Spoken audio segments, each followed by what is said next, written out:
Hi everybody, my name is Caden. I'm Jaden. I'm Eli. And I'm Jason. And we're the Yahoo and the Torah YouTube channel. And we thank you guys very, very much for spending this time with us. And thank you very, very much for being part of our little tribe here. Our family is your family, and your family is our family. We really, really appreciate those who listen in to these readings that we do. We are not preachers. We are not teachers. We are simply people that are sitting around a table reading the scriptures and trying to figure out what they say to the best of our abilities and seeking our Creator wherever He is able to be found. We believe that the laws, statutes, and commands of our Creator from Genesis, Exodus, Leviticus, Numbers, and Deuteronomy are good for all times, that we need to keep them, that our Creator has told us to keep them. We believe that there are Levitical laws that we need to not keep because we are not Levites, but there are dietary laws we do need to keep. We should not be eating unclean foods. We should not be worshiping on a 501c3 Sunday. And we should be very mindful of the law, statutes, and commandments. And our Creator has told us over and over and over that we need to guard our commandments no less than 40-some times in the Torah itself, which is Genesis, Exodus, Leviticus, Numbers, Deuteronomy. And so if He's told us no less than 40-some times to guard the laws, statutes, and commands, that doesn't mean that you say they're on the cross or that they are somewhere else or that they don't apply to you or that they're old school. There's nothing old school about the law, statutes, and commands. They are very new school. In fact, if you're looking for breaking edge technology, then the Torah is it, because there is nothing more advanced than you will find in the Torah, because it will guide you and it will keep you safe. It will keep your life safe. It will keep your family safe. It will build strong families, and it is the basis that we should all be going to. And on that note, for those who are more familiar with the Torah and the commands, today is a preparation day. Yay!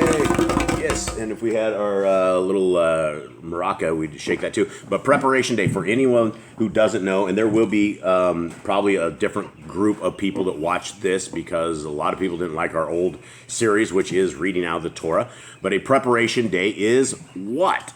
It is the day you are going to prepare. Tomorrow is a Saturday for most people, but according to the Hebrew calendar and the scriptures of Yahuwah, it is called the Shabbat. It is the seventh day, the day you are going to rest, the day you're not going to work, the day you're not going to gather your food, the day you're not going to clean, you're not going to cook, you're not going to do any of that. You are going to rest, you are going to dwell in the presence of the Creator, and you are going to spend time with Him. That is your day for rest, that is your day with the Creator. Yeah. Nowhere else, not the rest of the world, not the work, not your boss, not the people outside of your house. It is for you and the Creator alone. Yeah, absolutely. Yeah, and you're not supposed to have your family work. You're not supposed to have your servants work. You're not supposed to have your animals work. It is supposed to be a day of rest, and people have forsaken that. And when you forsake that, you will suffer in not just the physical form here, because we do need that rest, but you will also very much suffer in the spiritual form when we are coming to accountability with our Creator. All right, so let's begin. We were in Matthew 1 yesterday. I had a good comment from BitChute, but Do we have the day? Actually, yeah, we do have the day. So this is it, sorry. So we are in month 7. It is the 4th day of the Creator's calendar in the month, and we are in a 6th day. So today is what they call, I guess in the pagan world, is like free day or free. What is it? Is it Frigga? It's like some demon god or something, some demigod named like some pagan thing. Frigga. And so they've named every day of the week after some evil monster thing, and there's no such thing. And in the scriptures, it's only 1 through 7, and then it's everything is numbered. There's no such thing. So anyway, that is that. We will begin here, and I was arguing with a guy over on BitChute. I thought that was very interesting because he's a swine eater. He's a pig eater, and for those, we're not laughing at people that eat swine, but it's essentially like picking up a roadkill or something and putting it in your mouth and chewing it. It's not good. It's not what we should be doing. But he said that the food. How do you put that? What did I say yesterday? Food was made for man. Food was made for man, not the body made for food or something. And that's how he Is that like the man was made for the Sabbath, or Sabbath was made for the man, not the man for the Sabbath, or something like that? I don't know. He's basically he's saying that pig is a good thing to eat, and food was made for the body, and the body was not made for food. I don't know. That makes no sense. It doesn't make any sense, but it was very interesting because we carried on the long conversation. That was the final piece of what he said, and I'm like, okay, enjoy your bacon. I've done the best I can, and we are not here to tell you what you should or shouldn't do. That is what we have the Torah for, and that is what we should and shouldn't do. All right, so let's begin. Matthew 1, we got the lineage of our Creator, and we learned a little bit that all the other translations have the 14 generations messed up, and they only had 13, and we learned that Mary's husband's name was Yosef, and there's no J's in Hebrew, so there's no Messiah named Jesus. It was Yahushua. Yahushua HaMashiach, and that name means salvation. And so there was no J's for Joseph. It was Yosef. But we learned that Mary's father was named Yosef as well, and they messed the lineage up in the king and pretty much every other version. I'm going to assume Joseph was just a really common name. Like it's like Bob or something. It's just a common name that you could name someone. Yeah. And so there was probably just multiple people named that, so it makes sense. Yeah, it's just like the name Jason. When I went to school, there was like 4 kids in every class that all had the name Jason. Wow. So yeah, it was like a real popular name or something back in the day. Remember Alex and Caleb were really popular in school. So. But my name wouldn't be Hebrew because I have a J in it, and so there's no J's in that alphabet. So my name wouldn't be called Jason. It would be called Yason or something of the sort. So I don't know. Maybe I'm just a mutt. Here we go. Matthew 2. Now when Yahusha, who's Yahusha, boys? The Messiah. Jesus Christ. Yeah, Jesus the Christ. Now when Yahushua was born in Bethlehem of Yahud, in the days of Herod the king, behold, there came Magi from the east to Jerusalem. All right, who are Magi? They are like wise men. They are like the wise people. Footnote in the NIV says traditionally wise men. Okay. Yeah. Wise men, people that are like studiers of like everything they study. They don't like let anything go without understanding it. Kind of like Bereans, maybe? Yeah. All right. Saying, where is he that is born of the Yahudim? For we have seen the star rising in the east, and we are come to worship him. When Herod the king had heard these things, he was troubled, and all Jerusalem with him. Okay, why would all of Jerusalem be troubled over this? Because they think there's going to be an uprising. They think there's going to be a revolution. They think there's going to be problems. Well, and that's the thing is I guess this has been prophesied for so long and been written down for so long that all of a sudden Herod was the king, right? And so all of a sudden there's a new king on the block, and that had people very concerned. And so let's continue on. And when he had gathered all the chief priests and scribes of the people together, he demanded of them where Mashiach should be born. Guys, what is Mashiach? Messiah, the Messiah. The anointed Messiah, Mashiach.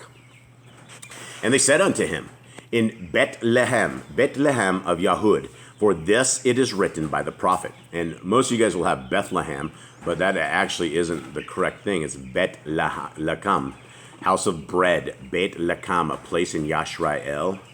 House of bread. That's interesting. Okay, I didn't know that. 5. And they said unto him, in Bethlehem of Yahud, for thus it is written by the prophet. Okay, which prophet? Where he is? I think probably Isaiah. Probably Isaiah. Hold on here.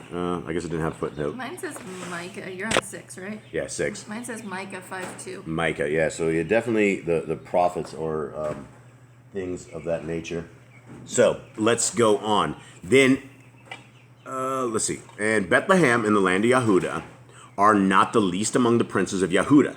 For out of you shall come a governor that shall rule my people of Yashrael. There's a footnote. Yeah. There's Micah. That was Micah? Yep. Okay. Yep. So that Micah 5, 2, and 4 is where that came from. Then Herod, when he had privily called the Magi, inquired of them diligently what time the star appeared. So why would he secretly call the Magi? Because they would know what's going on. Yeah, but I guess nobody else. Because I would assume that he is going to try and stop this king before the times. And if this is prophesied that this is going to be the person that saves them, if he goes out publicly and goes, where is this person? I want to know where he is. Everyone's going to stop him, right? Everyone's going to stop this thing happening. They're going to let the king reign. But if he comes to them privately, nobody knows that he's going to go kill this dude. Plus, Herod is not a Yisraelite. He's an outsider, and so he is somebody of Rome.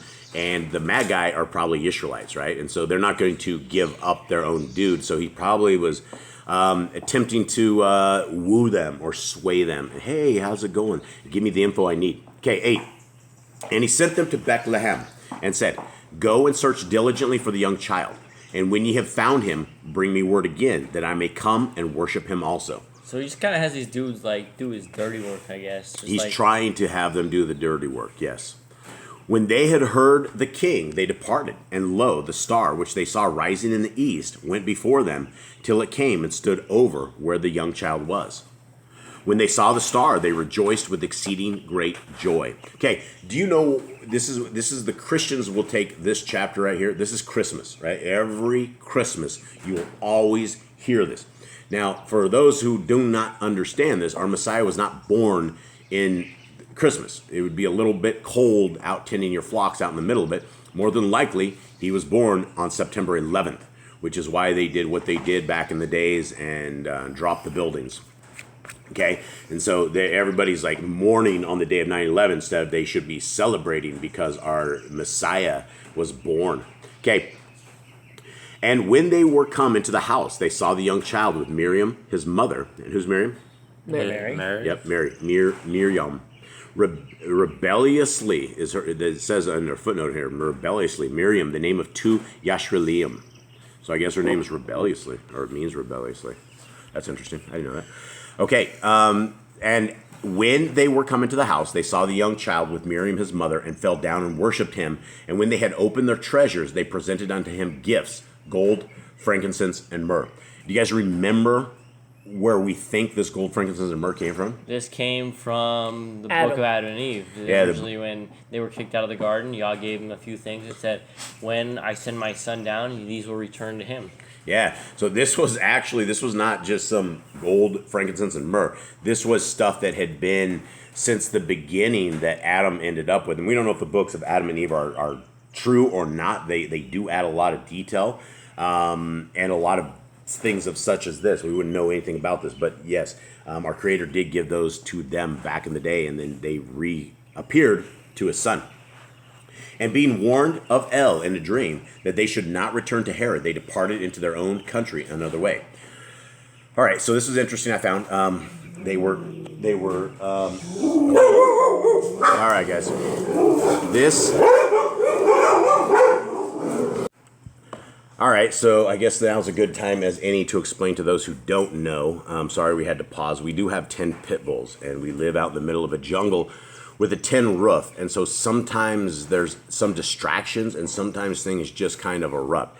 Our pit bulls are not chained; they're not kenneled. They live with us free range, and they've never been on a chain in their lives, and so it's a giant pack.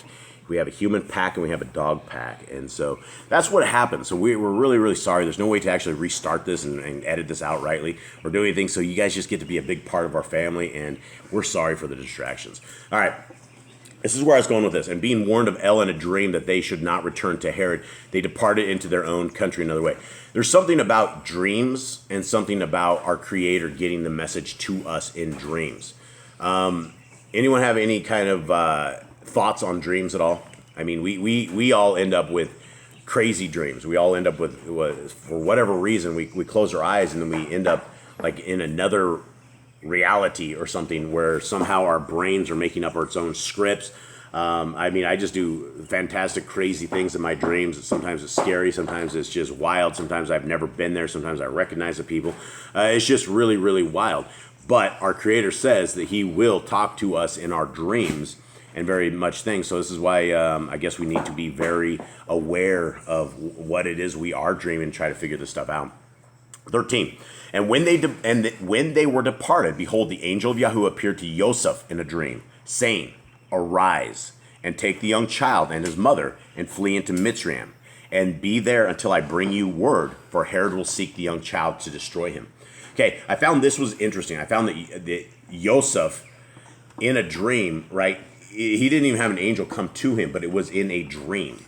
And I just find it very fascinating that this is how Yah talks to his people. And, Yah didn't come and talk to him in a dream. He sent an angel to talk to him in a dream. And this is, it becomes gospel when we can figure out these dreams. All right, 14. When he arose, he took the young child and his mother by night and departed into Mitzrayim. and was there until the death of Herod, that it might be fulfilled, which was spoken of Yahuwah by the prophet, saying, out of Mitzrayim have I called my son. And the footnote of this one is Hosea. So we have more prophets that are basically everything they said has come true on this. 16. Then Herod, when he saw that he was mocked of the Magi, was exceedingly wroth, and sent forth and slew all the children that were in Beth-Lechem, and in all the coasts thereof, from 2 years old and under, according to the time which he had diligently acquired of the Magi. Okay, so this was, guys, this, even though we are in one single chapter, we're dealing with weeks, months, and years here, right? So even though this is the one thing that it's really hard to understand history when it just says it all of a sudden, he just killed all the kids. Well, this was after he figured out that, the wise men had come, they had gone, and they never came back, Right, so right? this has been a while, because he, instead of killing all the kids that were born, it's been, he says, 2 years, and so it's been a while while they've been living. So it had to be. He was expecting them to return in a year or something. At least a year and a half, I would say, and then he was just trying to be really safe and kill everybody that was 2 years and under or something. So I mean, it's at least a year and a half to 2 years before he went and did this. So Matthew 2, we're dealing with a long time. 17. Then was fulfilled that which was spoken by Yirmiyahu, the prophet. Who's Yirmiyahu? Jeremiah. Yeah. And there's no J's in Hebrew, guys, so it's Yirmiyahu. In Ramah was there a loud voice heard, lamentation and weeping, and great mourning. Rachel weeping for her children and would not be comforted because they are not. Why does it say Rachel is comforted was crying for her children? Who's Rachel? That's Joseph's mom. Yeah, and Not the Joseph, back in the 12 tribes. Right, and so why would they say that? Right? Why would it say Rachel's weeping for her children? Because she's one of the mothers of Israel.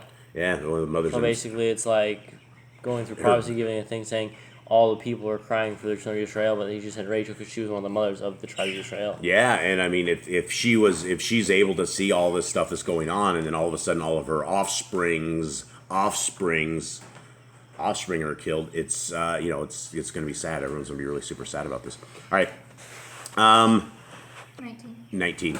But when Herod was dead, behold, an angel of Yahuwah appeared in a dream to Yosef in Mitzrayim, saying, arise and take the young child and his mother, and go into the land of Yashrael, for they are dead which sought the young child's life.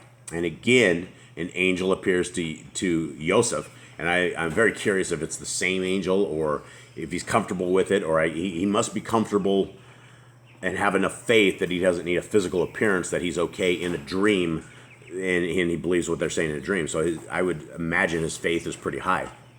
Saying, arise, and take the young child and his mother, and go into the land of Yashrael, for they are dead which sought the young child's life. And he arose and took the young child and his mother, and came into the land of Yashrael.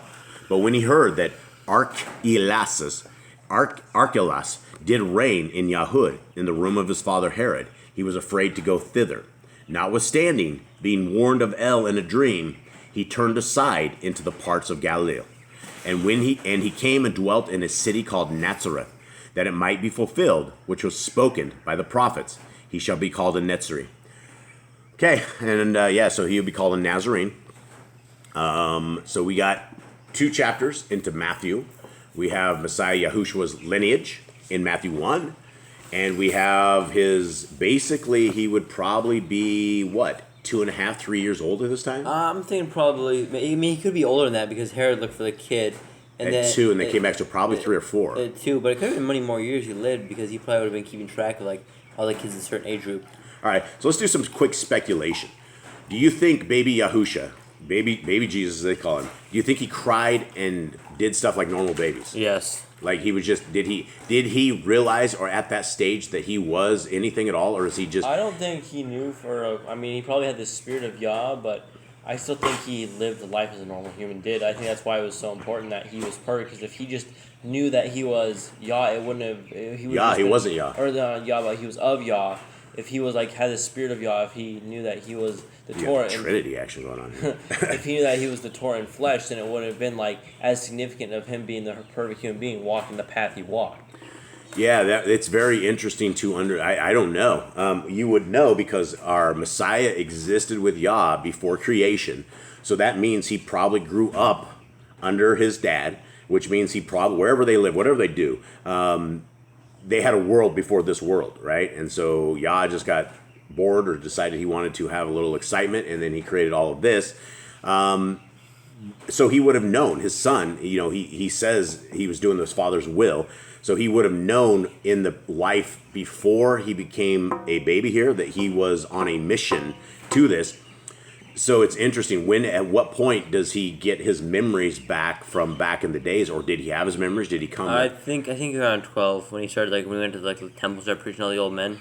But was he clueless till then? I don't think so. I think at a certain point he probably knew. I mean, how and then what do you know? I mean, when he was teaching in the temple, right? He was speaking with those who had, even when he was older, he was speaking as those he had authority versus, just those guys who read the Torah, right? And so that is something that to take note of.